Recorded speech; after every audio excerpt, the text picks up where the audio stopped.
Good afternoon, everybody. This is P. Francis McNichol, otherwise known as Phil to my best friends. Welcome, everybody. I'm doing a reading on one poem. I'm just trying to keep it simple. I am using the alliteration literally for its art. I am hoping that the length is something to be mused about because I'm shortening the verses to 8 syllables per line. And I'm doing a lengthy poem at that, with just a lot of things pouring out societal norms, current events, actual proven facts. So some of those, let me log on here.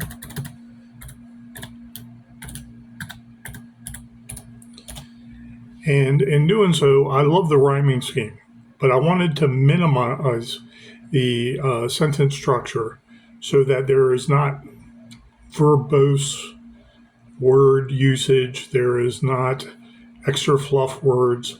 When I minimalize my poetry, I usually try to make it a little bit more smooth.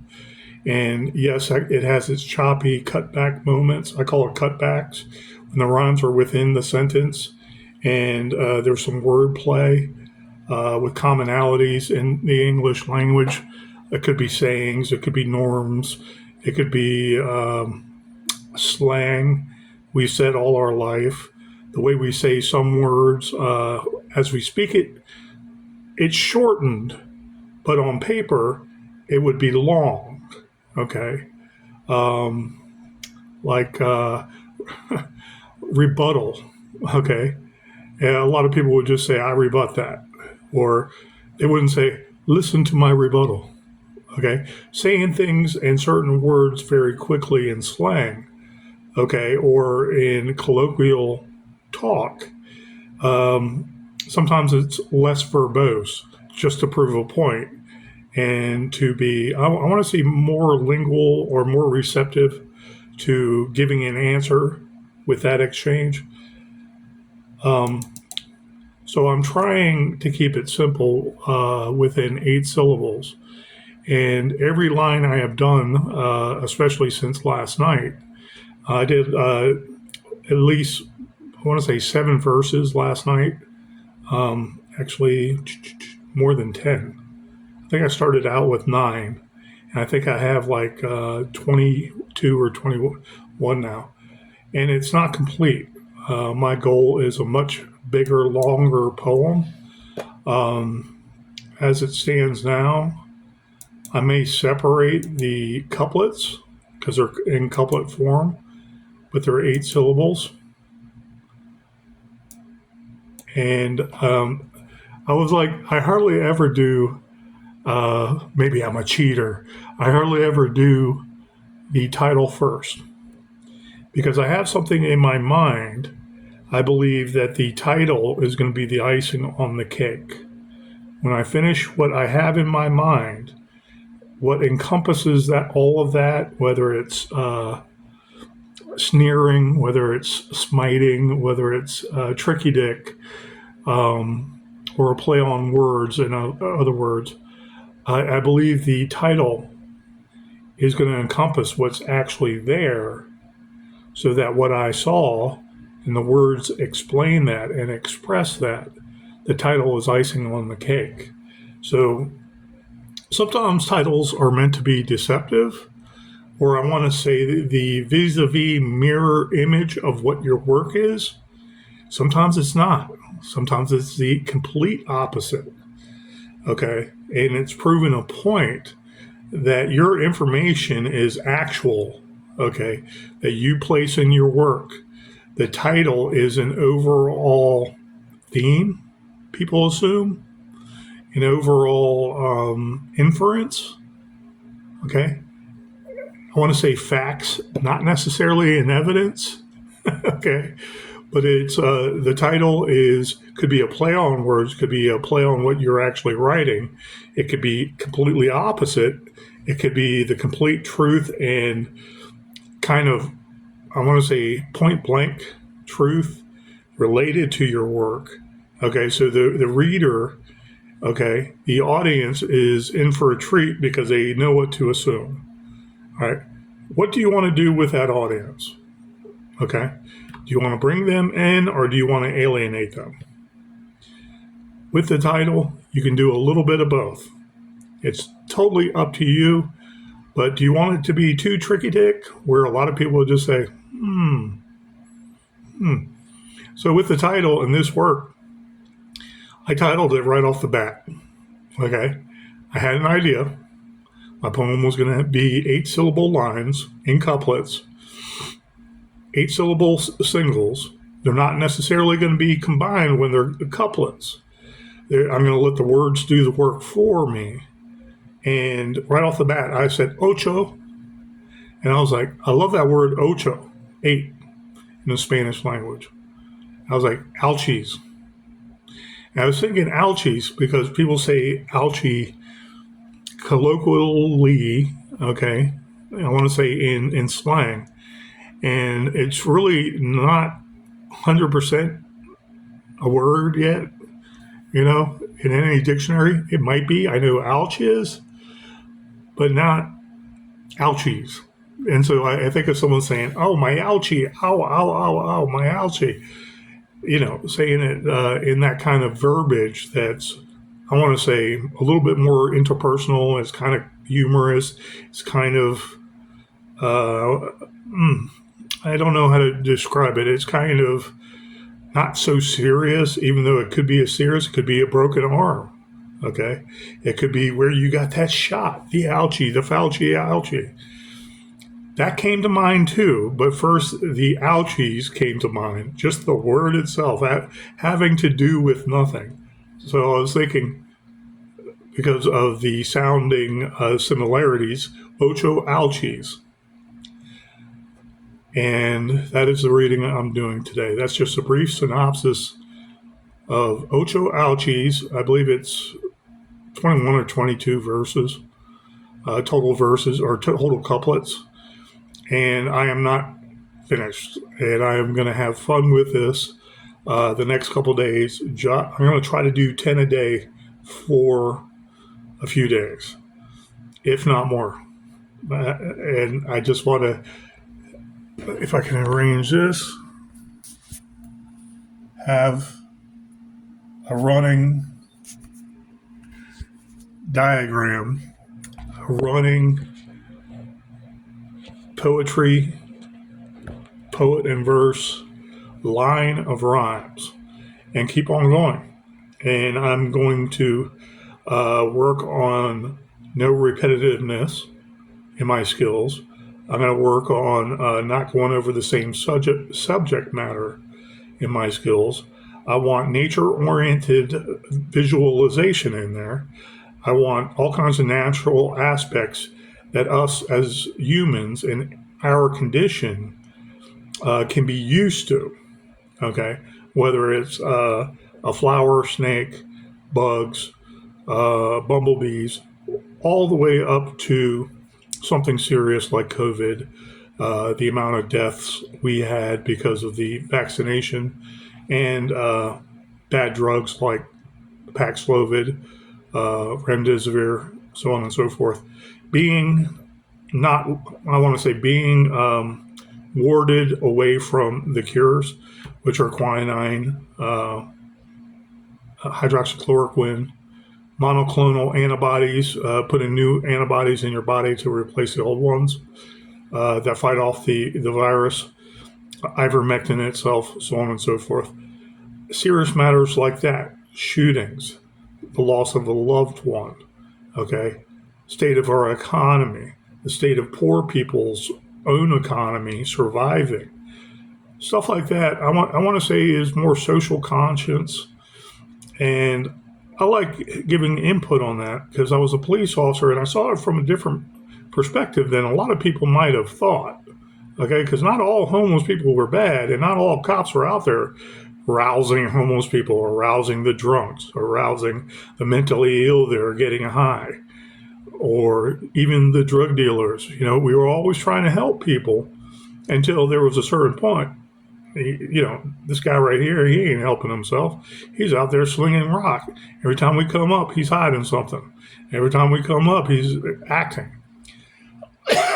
playing a part, and never really divulging anything. Never honest about himself while he's trying to grease our wheels. The police officers are not there necessarily to harm people, and they see many dynamics and with many different people all throughout that one day of work. So imagine the career. So this is Ocho Ouchies by P. Francis McNichol. Slice pain outlasts the flowing cut. Monsoons of many wounds rebut. I walk circles forever dazed. Sunrays gutted, screaming Olay. Cemeteries outliving kin. Cremating the family sinned. Imams playing show and tell well. Unwell virgins beheaded, quelled. Milling healing, 3 years revealed. The sins of the wounded unsealed. Birds sing a call, wisping tall tales. Gibing blue skies, truth a veiled fail. Trace a shadow's black-smited path. Walking chalked lines, caked aftermath. Where peonies, wheat tidal waves, bumblebees sip high-fructose glaze. Rattlers hiss playing bluegrass, in dewdrops drunk on sassafras. Holes in the sun fizzle and pop, hopped up bunnies supped soda pop. Blood seeps through a kaleidoscope, Jack's puncturing blood-soaked pure dope. Obituaries pages thick, LSD on a tramp stamp licked. Cars careen off highway ravines, guardrails trashed to frayed smithereens.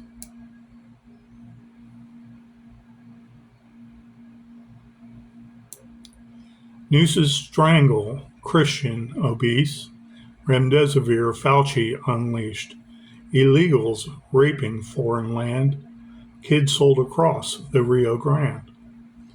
Democrats sell souls for a buck, mentally ill hide, nip and tuck. There's a lie a liberal buys, with fades the NIH denies. Crocodile tears CNN smears, deep state payments paid in the rear. Disbelieve Doge and other facts.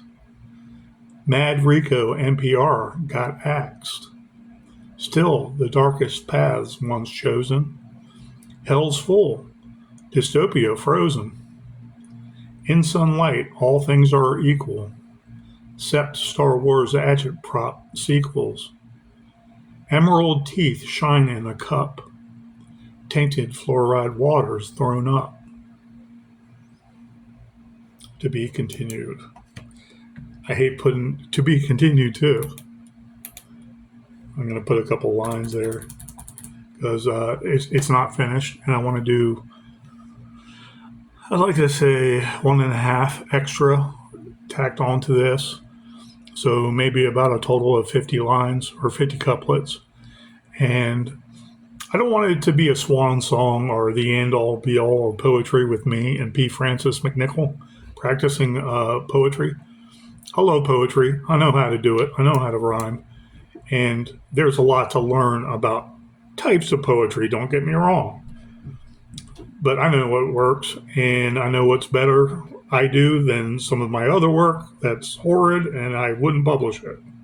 Not officially, anyways.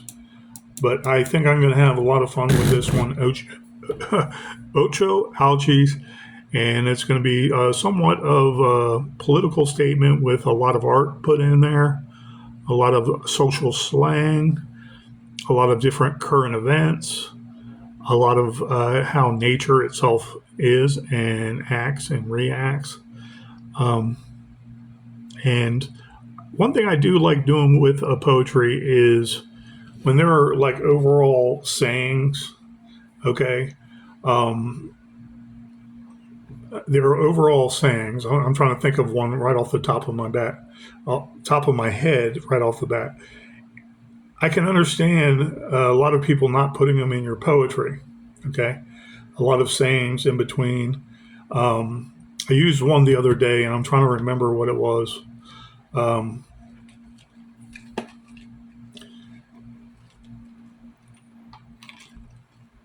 but if you use some of those phrases that are used often, okay, no one owns the rights to them. You can input them too and make it part of your rhyme scheme.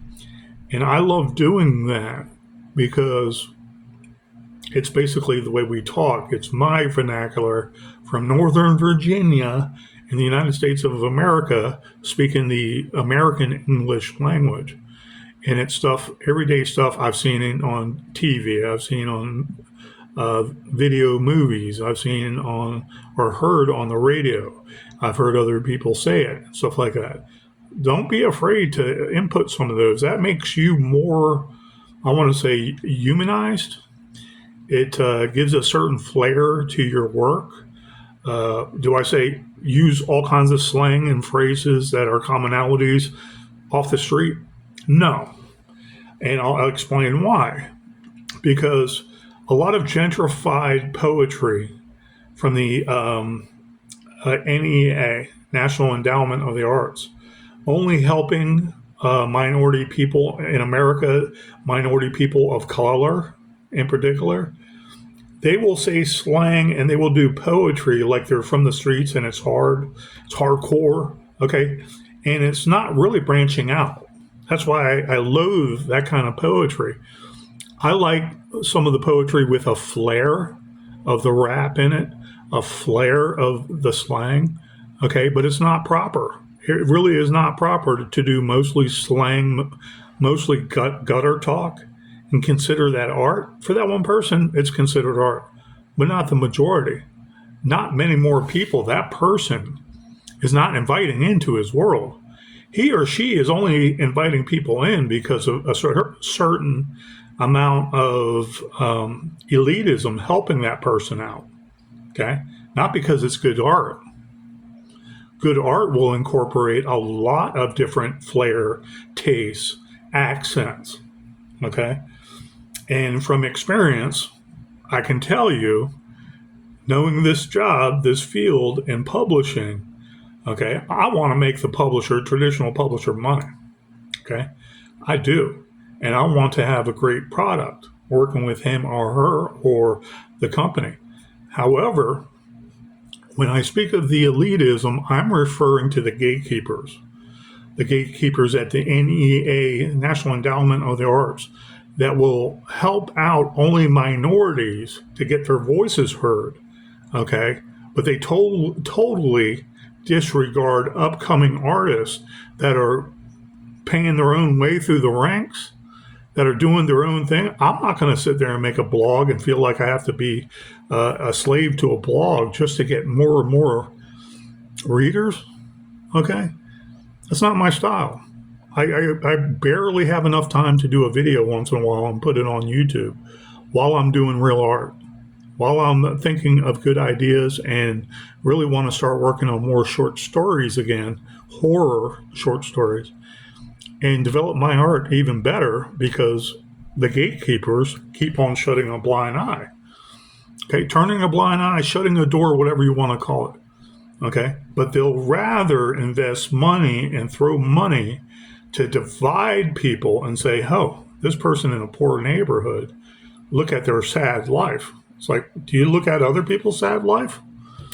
That might be white, might be first, second generation immigrant from Europe. Do you help them out? Or do they have to do everything on their own and publish their work in vanity? When they have even better skill, they have even more important, I want to say enlightening stories. It doesn't have to be more important. Their skills are up, man. And I talk about those gatekeepers, and I sit there and, why am I sitting on 3 books? My vanity would say, publish it through vanity. And all these people send me all these emails. We can do your book right here on Amazon for blah, blah, blah. maximum exposure. It's like, yeah, okay. Not needed. My stuff is worth more than that. I will work with any traditional publisher that fronts it. Movies included, series included, radio talk shows, regular talk shows.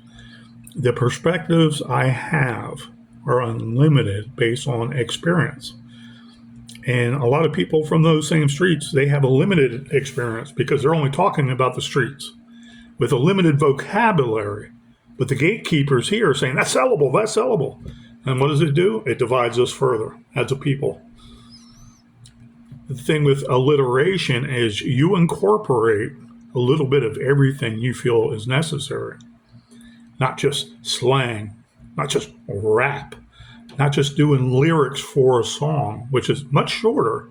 Sometimes can be even harder being shorter. I digress, explaining some obvious things about the writing world. I'm not against traditional publishers. I'm not against some of the elites that got the money out there. Are those elites enlightened? Some are, some are not. And what I have a problem with is the gatekeepers deciding something less than is better than everybody else's. So they know that your political power, you're going to be cast out. You're going to be cast out in the wind in the middle of the winter, and no one's going to care about your work, care about your hard work and everything you were inspired by to write because it needed to be said. Those elitists determine that they don't need you. What they need is dissension and something that will work for the globalists. So they're always there in that one position of power to decide what is art and what is not. And so all these, like, I'm thinking about the Kennedy Center and Trump revamping all of the Kennedy Center and saying, you don't need all these little dressing rooms downstairs in the basement, and all these actors and actresses are like, oh, no, we don't have any time. If you have art, no problem. What are you worried about? Okay. A couple big dressing rooms, and that's all you need. Go to the bathroom stall and change like everybody else. Jesus Christ. What makes you an elite? Is it me just saying the word elite makes you elite? Or you and your power not letting more art in of all different kinds of views? Black, white, Hindu, it don't matter. Chinese. Some art is better than other art. However, enlightenment is what it's about. Entertainment is what it's about.